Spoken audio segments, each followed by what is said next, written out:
Hey y'all, welcome to PJs and Mugs. This is story time with Jessica. It's all good. Hey y'all, welcome back to PJs and Mugs. It's me, Jessica. It's all good, and I'm so glad you came back for week 7. That's huge for me, y'all. Oh my gosh, I'm so glad to say we're here. And I am thoroughly enjoying this so far. Thank you for those who've been tuning in. Thank you for the comments. Thank you for the liking and subscribing. I'm like, oh my gosh, I'm getting followers. Like, I might hit 300 soon. And if you could understand, like the decade-long 200. I, by the way, want to say a special shout out to like the 250 or something of y'all who've been following all these years. I appreciate you. Now, y'all know I don't consistently post. I've got years and years of stuff online, but it's all spread out. So dig through it, have fun in it. But I'm really proud of this little web series here and the things I've done to make this little hole in my basement look like something fancy. Y'all, I kid you not, there's a spider right there. I'm not gonna kill it. I don't care. Wait for my husband to get back for that. Anyway, it's right after Valentine's Day. Valentine's Day was yesterday. So if you had a great Valentine's Day, kudos to you. If you're sleeping on the couch, or you're the one who put somebody on the couch, or you just went to the couch because Valentine's Day wasn't that great, I hope y'all work it out, okay? It's just a day. I mean, it's a day that you better not mess up, but it's just a day, okay? But I was like, let's get into let's stick to that. Let's talk about that. Let's find a story for the theme of where we are. We won't always have themes. I won't always have mugs that match the story, but today I'm feeling it. So, and it's because I'm in a special time in my place. This is the 10 years since I've learned of my husband's existence, and the same for him. Today would be February 15th. Y'all, this is pre-recorded, so I'm trying to sound like I'm in the future, but I'm so not. I'm in the past, looking like I'm in the future, so it looks like the present. But anyway, so February 15th is a very special day.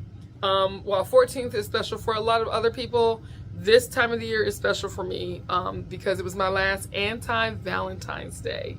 Oh wait, the mug! Let's talk about this mug right quick. I got this mug. And I'm pulling it down because I just realized how the white does with the light. Yeah, I'm still learning this stuff. But this mug was a gift from a gig that I did right after I got married. They gave us a Mr. and Mrs. set. You see how I've got the Mr.? Again, I'm trying not to hold it too long. I've learned my lesson. But there's a Mrs. version of this. My husband usually drinks out of this. I usually drink out of the other one. But I was like, today, let me just bring this down and let everybody see my cute little Mr. mug. It's a Mr. mug. Hi, Mr. mug. But it is related to the story because it surrounds my relationship with my husband. So let's talk about the 10 years of knowing each other. So January 22nd, I want to have a half birthday show to celebrate 30.5 in 2016. And I was super excited about the show until it got snowed out. Show got snowed out, and I was like, I'm gonna be trapped inside. What I'm gonna do? My best friend came over and we sat and hung out for like 48 hours just in my apartment. Well, the thing that I said I was gonna do was hop online and make a new dating profile because this guy that I had a crush on did not like me back like that. Probably should have liked him. It's not like he was that great, but you know how we do sometimes, ladies.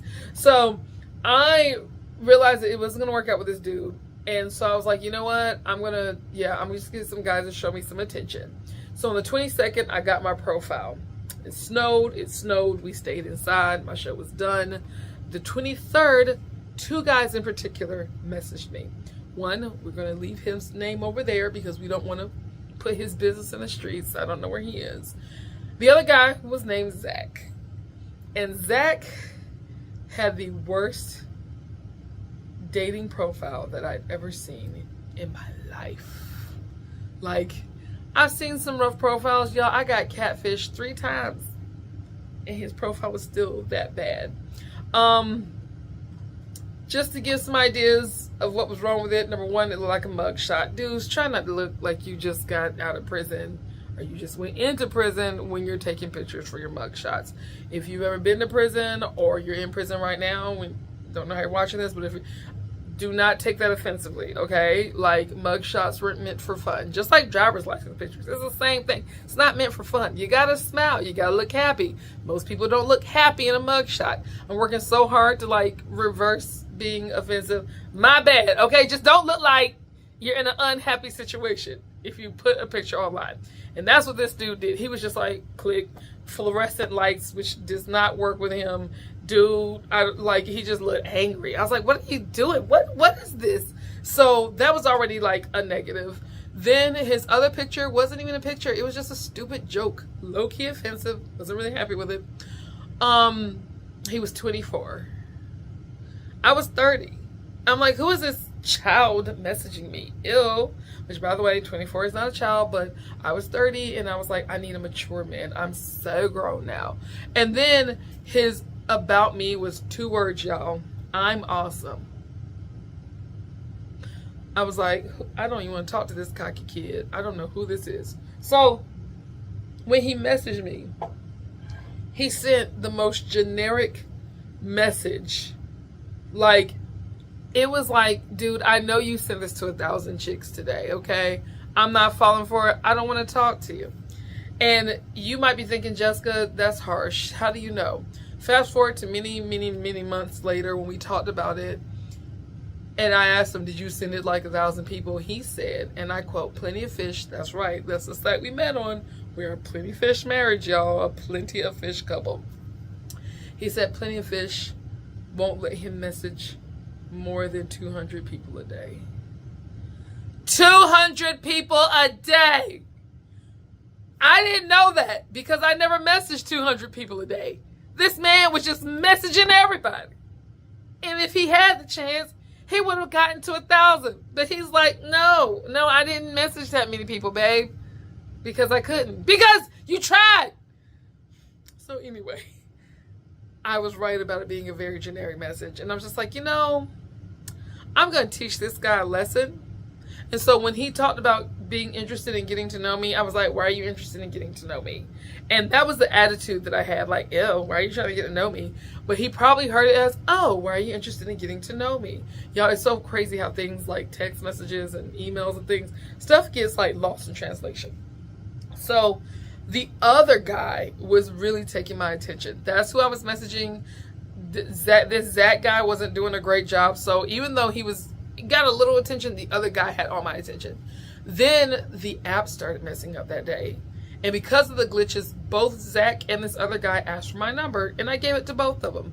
But I wasn't worried about this kid, Zach, who started sending meme after meme after meme. I'm going to tell y'all right now, folks, there are red flags that you should pay attention to early. Because that man sent me so many dang memes. And now that we're married, he keeps sending memes and videos after video. TikTok videos, Instagram videos. I'm sorry. Instagram videos that were ripped off from TikTok. The point is, it's so much stuff. Messenger, and now I send stuff back and it's like, I didn't look at it. It's like, how did you send me 100 messages in a day? But I guess if you can message 200 women in a day, then you can send your wife 100. So it was a red flag. And I'm living in a marriage with this one big old red flag just waiting on all its memes. So anyway, that's all that Zach was sending. So I really wasn't paying him attention. Me and the other guy were talking. We're really getting to know each other. 4 or 5 hours on the phone with the other guy while this young dude was sending memes. And then one day, I realized that my date with this other guy is not going to go well. I started picking up on some things in the last couple of conversations. I'm like, we're going to have a bad date. I can feel it. And y'all, we did. That date was not great. I was so unhappy on that date that I tried to ghost the dude, which kudos to him. He called me back and asked why I ghosted him. And I had to tell him. And I felt bad about it. I was just trying to slip out because I didn't want to hurt his feelings. But you know what, y'all? The truth is better than just disappearing. And so thank you to that gentleman for not letting me disappear. Now, when he figured out what was wrong, he was like, can we be friends? And I was like, no. I guess I just didn't want to be friends with someone I met on a dating site. who I had intent to date, and now I'm just annoyed. Anyway, it's not about him. It's about the other guy who was sending all the memes. Now, because my date was bad with the other dude, I just deleted my whole account. I shut everything down. I stopped talking to anyone trying to talk to me, especially the guy sending memes. So I started ignoring him and then just ghosting him too. And about a week and a half later, this guy, Zach, texts me like, hey, I noticed I haven't spoken to you in a while, and I was just wondering, did I get the pink slip? And I thought, oh, so now we want to do more than send memes? Let me teach him another lesson. So I text him back, oh no, I just don't like guys who send memes all the time.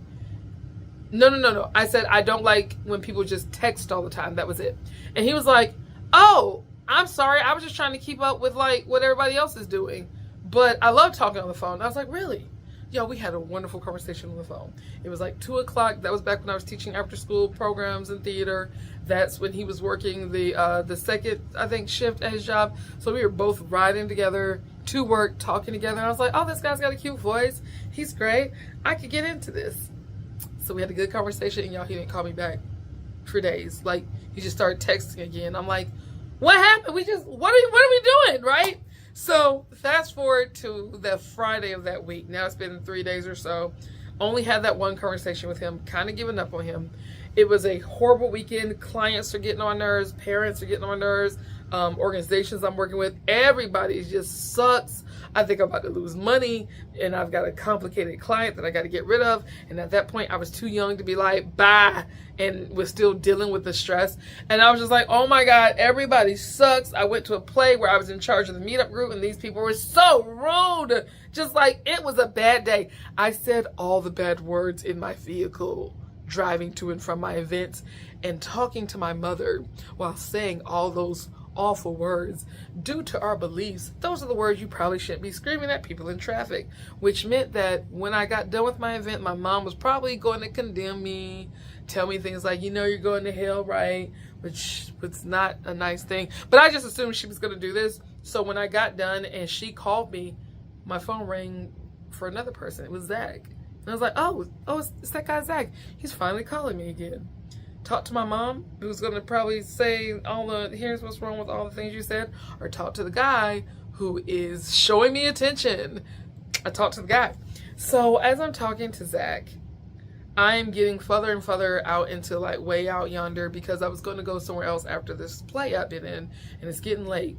And it hit me with all the mess that happened in that 72 hours of life. I hadn't had time to get gas, and I'm running low. So I'm like, okay, let me get some gas. So I go to get some gas, but it's a dark spot, and I'm like not finding my wallet. So I'm like, ooh, let me go somewhere brighter. So I get to a QT gas station, and I can't find my wallet. So I tell Zach, hey, let me call you back. I'm struggling to find my wallet. Y'all, I tore that car apart. It was nowhere to be found. I'm freaking out because I don't have a whole lot of gas, and I had 4, not 1, not 2, not 3, but 4 gigs the next day. Between my birthday party job and my DJ job, it was going to be a busy Saturday. I don't have my wallet. I don't have my money. I don't know how I'm going to get my gigs. And so I'm freaking out. I'm realizing it's emergency mode. It's almost 11 at night. Who can I call? And then I remember, oh, I was on the phone with that guy. Let me tell him I can't talk right now because I'm having an emergency. So I call him. I let him know, hey, I'm about to be out of gas. I don't have my wallet. I'm so sorry. Before I could finish to get off the phone, he was like, do I need to turn around? Y'all, this man was on his way to Augusta, Georgia. He was leaving the Atlanta area. He was already outside of it. Like, he was like on past Moreland Avenue off of I-20. If you're not from here, sorry, you don't know what I'm talking about. And I'm not going to explain it. And don't Google it. Don't waste your time. But the point was, he was not close. And he's talking about turning around. And I'm like, no, you could be a serial killer. Especially from how horrible his profile picture looked. Plus, the text message of the one picture he sent with his distorted looking silly face he was making, hanging upside down. I'm like, what is this man? What is it? So I'm thinking, no, I'm not going to let this man help me. I could die. But then I was like, wait, I need gas. I'm going to take my chance with this potential serial killer. I was desperate, and I didn't know who to call right at that moment. So, like, you know what? Yeah, I'll meet you there. So I turn around and drive down to a QT that's closer to the perimeter. Again, another Atlanta thing. Don't worry about it. While I'm sitting there waiting for him to get back to me, I was sitting there thinking, now who would take the time to turn around and help a stranger he doesn't know? Who would do that? And then he gets there and I'm nervous. He pulls up to another pump, comes over to me. When he gets out of the car, I'm like, oh, thank God. He was actually cute. Which is a miracle because I just didn't know what was going to happen based on the representation, okay? And if you've seen him, you know my man looks good, okay? He just doesn't know how to take pictures or dress for pictures or smile in pictures. It's a lot of work to get him to the point that he is at now. But because he didn't represent himself well, I wonder if his profile was just that bad that all these women didn't know that they were missing out on a good thing. Because as soon as he stepped out of the car, I was like, okay. He gave me a hug. He filled up my tank. And I was like, oh, hey, I don't want to just take your gas and go. So do you want to sit and talk for a little while? Y'all, we sat and talked for more than an hour at that Quick Trip gas station parking lot. And in that horrible 72 hours of mess and drama, it was like this beautiful light was shining through the darkness as this sweet man saved me. And I remember thinking to myself, if he did this for someone he doesn't even know, what would he do for the woman he loves? Those are the kind of questions you need to ask yourself when you're considering a relationship, folks. Just saying. So anyway, I ended up having an amazing conversation with him, and I was going through a lot, so I was trying not to be crazy, but I was frazzled. So it just was nice to even have someone want to listen to me at the time, and I didn't want to miss out on seeing him again. So I was like, hey, I don't want to just, I would love to say thank you. Could I treat you to our first date, our first official date, because we're technically having a date in the car? And he said yes. He was like, whoa, chick has never offered to pay for a date before. But y'all, I really want to see him again. Now I'm like invested. I want to know who this guy is. And so we got to go on our date on February 15, 2016. It was the day after the, Valentine's Day, because we were not about to go on a date on Valentine's Day. But I did have my anti-Valentines with my girlfriends. Didn't know that was something that was going to be called Galentine's later. And then on Monday, which also ended up being President's Day, February 15th, we had the coolest date that just kept going and going and going. And about a week later, we were like inseparable. Like, this man came into my life with the worst profile I'd ever seen and ended up being the love of my life. This is crazy. So, y'all, you give love a chance. Somebody's out there waiting for you. If you have not found the one, then don't worry. Just love yourself. And one day, the right one's going to come along and love you being you, all the way you. And in this case, this man was straight up like, he was exactly what I needed. Now, I tried to tell this story as fast as I could. Sorry, I couldn't tell it any faster. Here's the thing. There are so many pieces left out. But I guess you're not going to get that today because I got to go, y'all. So thank you for listening to the beginning of me and my hubby story. Thank you for hanging out with another episode here. I hope that these are entertaining you. I hope you're enjoying these stories. I hope some of you have some really cool stories yourself or similar stories. At some point, maybe I'll figure out how to get some of those stories added to these too. I mean, I'm sharing. You might as well share too. Okay, well then, y'all, it was wonderful hanging out with you tonight. Thank you again for ending your weekend with me here at PJs and Mugs. Get some rest and try not to fight with the printer or yell at people in the other cubicle tomorrow. Whatever you'll do at your real jobs, just have fun with it if you can, okay? Thank you for watching. Y'all have a fantastic evening. I'll see you next week, and cheers. Bye.